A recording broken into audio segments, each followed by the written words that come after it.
Hi, welcome along to the Don Robbie channel. We are back with our F1 show in the building. We've got Matt, of course, from the F1 pit stop, and we have a very, very special guest all the way from the Netherlands, from Amsterdam. We got Koen in the building. Big up, man. It's great to have you here. Thanks for having me, I know mate. you're a big Lewis Hamilton supporter, I can tell. Do you know what? Look at the jersey, look at the jersey. You've actually smashed it as well. He's flown all the way from the land of Heineken and they hand him a Budweiser from America as he gets here. Smashed it. You've got to try something different, innit? I actually work for Heineken and I think it's in my contract that I can not change this. So I'm covering it up all the time. Listen, it's great to have you here. It's great to have you here as well, Matt. And always. Thanks for let's having just us. jump straight into it, man. What another unbelievable Grand Prix. For anybody who says that F1 is boring, you cannot say that this season. It's been unbelievable. These two drivers, Lewis Hamilton, Max Verstappen, two absolutely incredible drivers, are just serving up brilliant race after brilliant race. They did it again yesterday, and I want you both to talk us through it. What happened? I mean, you know what? It's been the most emotional weekend we've had on off-circuit. Koen obviously has come to help us out. We get addressed. Me and you are in the same camp here as well, Robbie. We're getting a bit of stick for being too biased towards Lewis. So I thought, I've got to bring my mate over, come and help. It has been the booziest, shoutiest, voice-losing weekend. I'm actually very happy that I still have a voice. Yeah, and obviously the script, by the way, for the end of the season was, this is a Mercedes track in America. Mercedes have taken pole position at every single Austin Grand Prix in the turbo hybrid era. They've gone on to win almost over all of them, other than that amazing Kimi Raikkonen moment a few years ago. So really and truly, you were flying out for me to humiliate you a little bit on camera, laugh at you, and you'd go home crying. Well, I knew he was going to do good because 3 years ago he drove up all the way from the back of this on this track up to the front, and then they give him that shit penalty and they drop him off the podium. Justified penalty. Justified penalty for you, but was shit at the time. So I knew he could drive all the way up from the back to the third place. He could definitely take Lewis Hamilton in a good qualifying in this car. You know, I want to ask you, Matt, sorry to interrupt you. What I want to ask you is, why is it deemed a Mercedes track? Why is it that people looked before this race and said Mercedes should win? What? Give us the reasons. I mean, really, you've got to look at historically what's gone on there. And we are still in the turbo hybrid era. Until next year, when the era changes again, what we're saying is Mercedes' car, the way that they build it, the way that they've now added this new suspension thing, I don't know if you saw about it, raising its rear suspension on straight lines, really and truly, Mercedes threw everything at it to be able to continue their dominance there, just because of the layout of the track and how good it would be.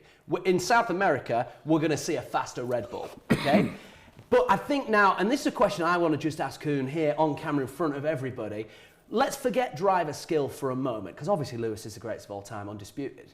The Red Bull this year, it just is a quicker car than the Mercedes. Yeah, it definitely is. If you just look at the amount of poles that Max took this year, he had 9 pole positions this year. And how much did Lewis have? He's managed 3, but only because Verstappen's a cheating fucker, obviously. He isn't.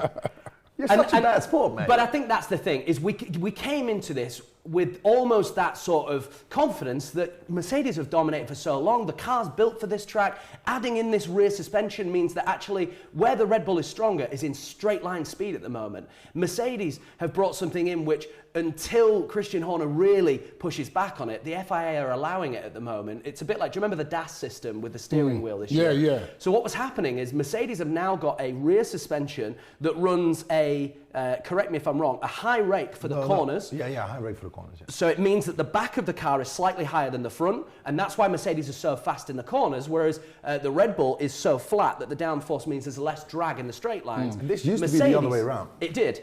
And now that they've swapped it around this way, Mercedes have got this rear suspension, I'm going to do it for the camera here, that literally means as we come into a straight line, the suspension comes down, reduces the drag, and Mercedes have gained a little bit of extra speed. So honestly, Robbie, I'm going into qualifying drunk as we were, because it was at 10 o'clock at night, sat there at home. You might see on our Instagram, whatever, the reaction video of what actually happened. And I sat there for an hour going, Lewis has got this, Q3, he's going to pull it out the bag, he's going to do it. Well, you did all day. Yeah, and he didn't all day. And I just said, wait for Q3, Koen, it's going to happen. And I mean, to both of our surprise, I think you were a little surprised. Your reaction said it all. Well, Max dominated. Yeah, and Checo was a little bit fast in the first sector, so I was trying to take that in. And the moment I did that, I saw that he beat Lewis by 2/10 of a second. And that's huge on this track. Taking that first pole in Austin, that's a huge game changer. But despite all that, when the race started yesterday, Max Verstappen on pole, Lewis gets the jump on him and gets into first place. Yeah, Max actually said that he thought he had a great start, only Lewis had a little bit of better start. He did nothing wrong, there's nothing wrong with the clutch, he was quick on the go, but Lewis was faster. Just a much quicker reaction time. And what is really unique, so the second spot is on the left side of this track, and this is one of the few circuits that the first corner goes to the left. So Lewis had a little bit of a shorter run towards the first corner, so that combined with a quick reaction made him go in first after that great start of Lewis. So yeah. And despite Max being a scumbag, I'm going to say, and almost pushing Lewis off the track before we even got going, pushed him over the pit lane entry, I'm thinking, this guy's going to ruin the race. Race incident. He managed to just grow up a little bit, not crash into Lewis like he typically has done all season long, and allow Lewis to take the lead of the Grand Prix. And at that point, the atmosphere in our studio changed. It went from a nerve. I was so nervous yesterday, Robbie, going into this. And I think my nerves are looking at the calendar, including yesterday, with 6 races to go. If Lewis wasn't going to win here in Austin, we're looking at Max should win Mexico and Brazil next. Then we've got 2 brand new tracks in Saudi Arabia and Qatar, where we don't know. And then Abu Dhabi, where Lewis should do well. If Lewis didn't win in Austin, I'm thinking the championship might be over before we've even really got to the Middle East with how we're going. So the atmosphere kept changing in the room. And once Lewis took the lead, actually, even you were thinking, this could be a problem. Well, that was the first thing, but that Max could really keep up with Lewis. So he maxed his pace all the time. Yeah. And then actually, then we got into pit strategy. Now the pit strategy, which basically this is what won Red Bull the race, is Definitely. They did what was called an undercut. Yeah. Correct. Guys, explain to the guys that are out there that may not understand, what is an undercut? So the undercut, to put it as simple as we Excuse me. possibly can. It's all good. We're all a little coffee at the moment. Throat's dying, but the beer helps. So the undercut is where the car that is behind the car in front is going to pit early. They're going to put the fresh tyres on. They're going to put some fucking shit hot laps in a couple times. By the time the car in front then pits, because of the speed of the car behind, it means that they will have undercutted the car ahead. In other words, they will have managed to overtake them without overtaking them on track. The business is done in the pit lane. Now, our feeling yesterday, what did you feel like when on lap 11, which is so early, Red Bull decided to come in and put on the hard tyre, making us think maybe they're going for a one-stop here? It was early. For a minute we thought, and then obviously because of the temperatures in Austin, they couldn't manage to do that. So I was a little bit afraid, but then after 2 rounds, we saw the amazing speed that Max had on those hard tires. So he was going at Lewis big time, and after 2 laps, it was already pretty damn sure that he would overtake him the moment Lewis went in. And at this point, Robbie, when we look at the timing screens, we're talking about Lewis was ahead of Lewis was ahead of Max Verstappen before the pit stops by about 1 second, 1.5 seconds. So not a lot at all. It takes 20 seconds to do a perfect pit stop, start to finish, with a 2.9 second stop it was. So when you then took off the 20 seconds, Lewis should be 21 seconds ahead, right? Well, we start seeing Max is 18 seconds behind, 17 behind, 16, 15, 14. And I'm watching going, this fucking race is over before it's begun. When Lewis takes his 20-second hit, he's going to be 6 or 7 seconds behind Max Verstappen when he was ahead of him in the first place. So for me, and I guess this is where we're going to disagree a little bit, let me just open with this statement. As much as I love Lewis Hamilton, Max Verstappen and Red Bull and their strategy team were fucking awesome this weekend. They didn't put a foot wrong. They did what now we're getting used to them doing this season, but historically Red Bull make bad calls when it comes to pit stop strategy. Last season they did, yeah. Yeah, I think the last few seasons they've really not kept up with Mercedes there. They went ballsy, they surprised the hell out of Toto Wolff, they came back out, and I think, honestly, as skillful as Red Bull were, this is where Mercedes lost the race. We'll talk about the second stop later, but if Lewis had come in and covered Max immediately, which they usually would do, come straight in, pit, just get out ahead of Max, we saw that Lewis had massive pace on the hard tyre at the end of the race. So this would have been a different story if they'd have protected track position. And my theory on this, I think Mercedes are still a little arrogant when it comes to strategy, and I think they're going, oh, good for you, Christian Horner, good for you, Max. you guys are shit. Good try. We're going to wait another 10 laps and we're definitely going to have more pace than you. And they fucking blew it. And, sorry. Oh, no, they just did not expect Max to be that fast in the hard tyre. Rapid. Yeah. I think he was faster on the hard tyre than he was on the medium tyre, which is unheard of. Same for Checo, because Checo went in straight after Max. Yeah. And they put him on the medium tyre to pressure it a little bit from behind. But then I think that was a little mistake from Red Bull. The only one they made is they thought Checo will be faster on the medium tyre as he was. And we talk about mistake, and for me what was happening there, Robbie, as a reminder for people, by the time Max had come back out and taken the lead with Lewis's pit stop, we had the top three had pitted, Max in first, Lewis second, Perez third. What Red Bull did, which was genius, is they brought Max in lap 11, put the hard tyre on, then when they brought Perez in, they went, let's split strategy. So that either way, we're going to put Lewis under pressure. One's going to do a big undercut, go long on hard tyres. The other's going to go medium tyres and should be fast and pushing Lewis Hamilton from behind. It didn't work out, as you said. He couldn't keep the pace on the medium. But it made Mercedes panic. Oh yeah, it made him panic, definitely big time, yeah. Yeah, so and that's where the race was won. But even despite that, Lewis, towards the end, started coming back at Max. And if he'd have probably had one more lap, he would have got him, wouldn't he? Because he was almost like now he's undercutting the undercut. I mean, it's getting confusing now. But that is kind of... Totally. He's going long now, so he's doing the opposite. He does a long stint on the tyres, stays out so long and has pace for so long that he's actually saved time towards the end, which means he's got the fresh tyres to be able to come at Max. Now, your statement is, if we'd have had a couple more laps, maybe even one more lap, Lewis was within DRS zone by the last lap at 0.8. We feel like maybe as Lewis fans that Lewis was going to come and do this.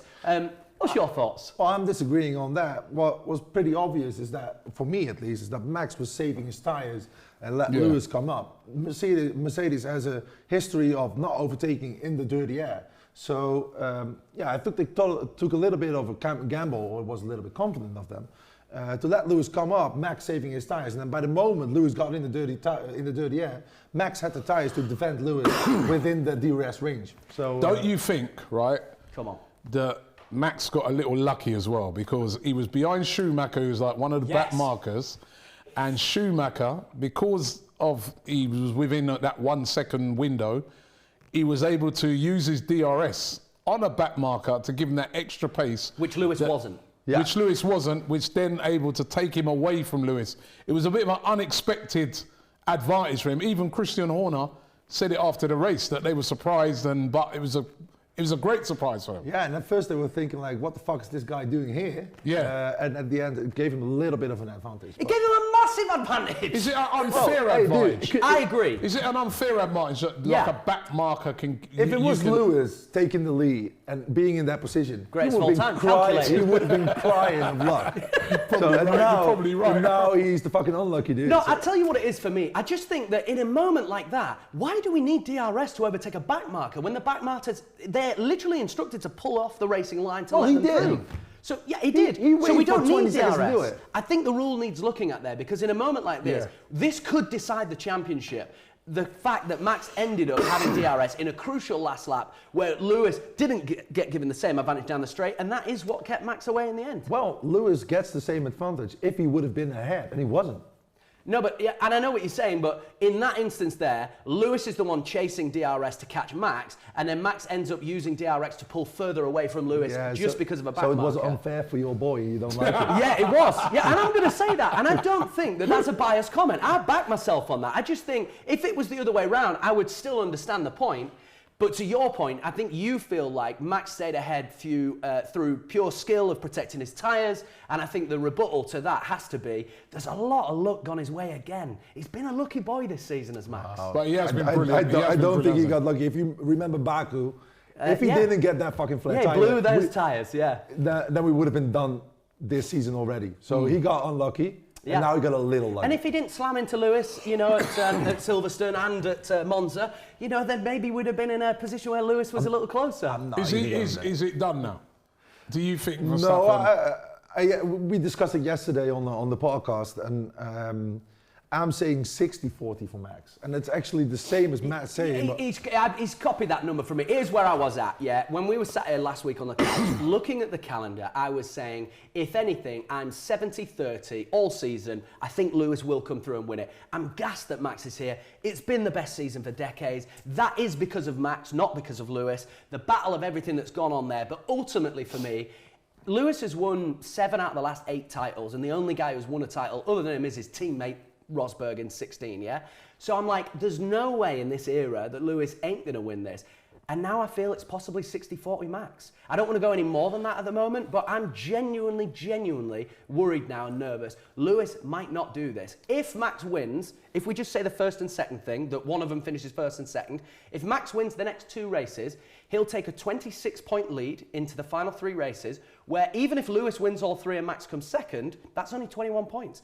Max could seal up this championship, barring DNFs or anything crazy, by the time we finish in Brazil. So honestly, I'm happy to say terrified. Without being too biased, I'm there going, it'd be great to see Lewis pick up an 8th championship, be the undisputed champion before we change the cars and next year will be crazy. I genuinely think now Max is more than in the front running now. I think Max is going to be feeling confident. Oh, he's ice cold. Like, if you've seen the interviews yesterday, he's ice cold. Dutch TV asked him, like, so are you going to get for a little cold one by the end of the night? He was like, no, keeping the focus. Still have to do Mexico and Brazil. It's great that we extended the lead today, but they were not expecting this today. No, they really weren't. Koen, I ask you this, right? I saw the Grand Prix when they had it in the Netherlands. Incredible. A sea of orange. Yeah.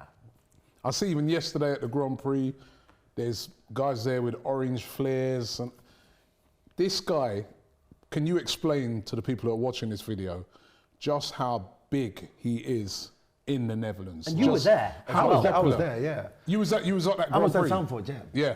So F1 exploded when Max obviously got in Red Bull, and he's the son of Jos Verstappen, who was kind of a legend, modern day. It's a big name as well, yeah. It's a big name. He was the youngest kid to ever drive a Formula One car. Didn't even have his driver license at the time. And then he was driving AlphaTauri.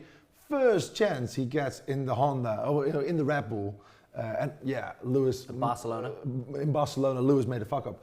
He took the first win the moment he got in the fast car. Yeah, awesome. He fucking delivered on the spot, and that's the moment where it exploded in the Netherlands. And the reality is of that race, Max Verstappen was put in there to replace a struggling the torpedo. What's he called? Danny Kvyat. Yeah. And Christian Horner had gone, just sub in for one race. Like, it wasn't a permanent move. It was like, hey, Max, come try out this car. Like the George Russell situation. Yeah, but he goes and wins the fucking thing. And it was like, you know what? You're staying, son. You're not only staying, Danny Rick's going to go under you, pal. You're the number 1 of Red Bull now. And he's been a wonder for the sport. Yeah, and you've seen the footage of the Dutch Grand Prix. Yeah. That was But everywhere he goes, though, he goes, he has a huge support of all the fans, but the Dutch fans, they're there every time. Yeah, well, it's because there's Belgian people all over the world, and he's Belgian, really. He's just been adopted by the Dutch. In this discussion with Lewis Hamilton, I'm definitely not having a discussion on heritage on camera. Okay. I'm not fucking doing that. His mom is Belgian, but he is Dutch. Look at the flag in front of his name. Okay, we're not doing that. We've touched a nerve there, haven't we? Yeah, you did. Let's drink some more of this lovely Budweiser anyway. Oh, what the fuck is this? It's like owl's piss. Yeah. Speaking of which, didn't you bring something all the way from your motherland? Yeah, mate. I wanted to give it to you by the start of the show. So thanks for having me. I brought you a bottle of Geneva. Have you ever had it? Well, never had this. What's this one then? So it's Geneva. It's actually an ancestor of gin. So one of your old princes, he fell in love with a Dutch girl, and he was drinking Geneva all the time. He fell in love with it, and he asked the people of his court to replicate it. Obviously, the only thing he could taste was that there was juniper berry in it. They tried to copy it. They failed miserably, and they called it gin. So gin actually is a copy of that. Yeah. Gin is a copy. I thought gin was ours. I did as well, and he's trying to claim it's Dutch all of a sudden now. Get this guy out of here. It's a UK rip-off. That's a lovely of bottle, Geneva. by the way. Yeah. Are we going to try some? Yeah, of course, man. Yeah. The first time I actually went to Amsterdam, Koen was hosting me over there, and he said, right, we're trying this thing. And I'm like, okay, so how do we do it? And he says, well, we get a half a Heineken, and then we get a shot of Geneva, and we just drink both at the same time. And Yeah, we call it a headbutt. So I like the bottle. you take a sip of Oh, a sip. I thought that more than a sip. Yeah, come on. Oh well, you love it. No, but you don't do it as shots, do you? You very much No, drink we it like a sip whiskey. We yeah? sip it. Yeah. You can do it as shots, Yeah. but we'll get you fucked. Well, I've quite got a bit of quick. a cough here. It I might should have had help this you at the right start. out. Yeah. It's a little bit more aromatic and it's way smoother than gin, I would say. Well, this seems appropriate Well, then. cheers. Before, as we're going to cheers to Max Verstappen. He said I have to say it. Congrats on the fucking race win. I haven't said it all weekend. It was fantastic. But it ain't over. Still we rise, Lewis It fans. ain't over. Oh, this is good.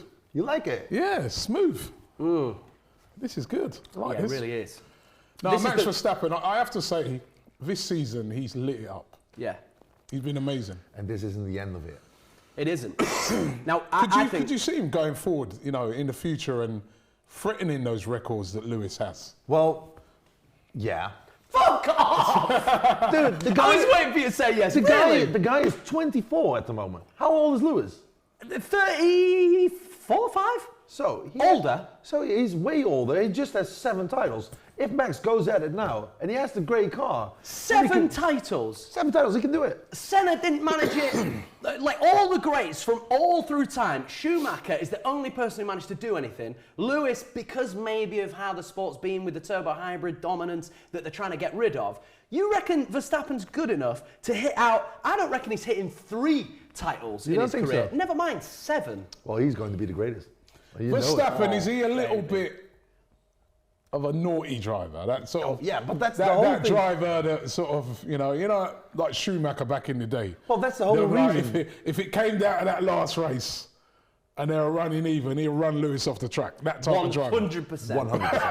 I actually 100%. thought But that's that what was you where I love was about going. him. Well, that's the whole fun of watching Max Verstappen go. He's a bit cheeky. of a villain, isn't he? He's so cheeky. He doesn't give a shit. It's eyes on the prize. Let's go. He's one of these guys, you look on him and you see him and he just looks like this young, really young, nice kid. But then on the other, then you look at him again and you look, that guy's a bastard. He'll run you off the track. Do you know He won't something let as you- well? He's still driving. I used to love this about Lewis back in the day. Max drives like somebody who's got nothing to lose. And he doesn't. He has nothing Exactly. to lose. Lewis used to be that. But now Lewis has got all these records and accolades. Lewis has got everything to lose. He's actually on the verge of undisputed greatest of all time with an 8th title. So he can't go in silly and elbows out and crazy like he But once does did. that now, as we move into these last few races, does that now switch over to Max, where all of a sudden that nothing to lose situation, He's going to have a that's cool gone head. because now he has everything to lose. He is there. He's near touching distance of a very long season where he can smell it. That title, this is going to put him into greatness over there, but he can't afford to slip up now. Well, He's already, in fairness of greatness, he's already the greatest scumbag of all time. That's for sure in Formula One. So he's already got 1 title. yeah, of course he has, but he's going for the big one now. But as you were saying, I think there's already been a big difference with, if you look at last season, he was more cheeky, more arrogant, and now he's just eyes cold, eyes on the prize. He is so cool. Even in Zandvoort, I had tears in my eyes for him winning. He's been absent all weekend, focusing on it, didn't go in the whole Orange Army thing, was just going at it. He is so focused, so eyes cold. So, yeah, I think he knows that he has everything to lose and he just wants to go at it. Annoyingly, he really has matured as a driver. Yeah, we have to all say that. And I think one of the reasons why it's becoming such a polarising Lewis and Max thing is actually and truly the Lewis fans are terrified of Max's driving style. Everything about how he's going in aggressive. Red Bull are now matching Max's aggression on track with aggressive strategies for early pit stops and this. And now actually, genuinely, if I'm Toto sat back there, if they're not terrified right now of losing this title, I don't know what else is going to scare them. Right, so it's coming down to the last. It's coming down to the last few races. I want to ask. It's a bit of a. I'm more asking this to Matt because I already know what you give me as the answer. But would it be better for F1 if Max Verstappen wins? Like you said, Lewis has won, 7 out of 8 of the last championships.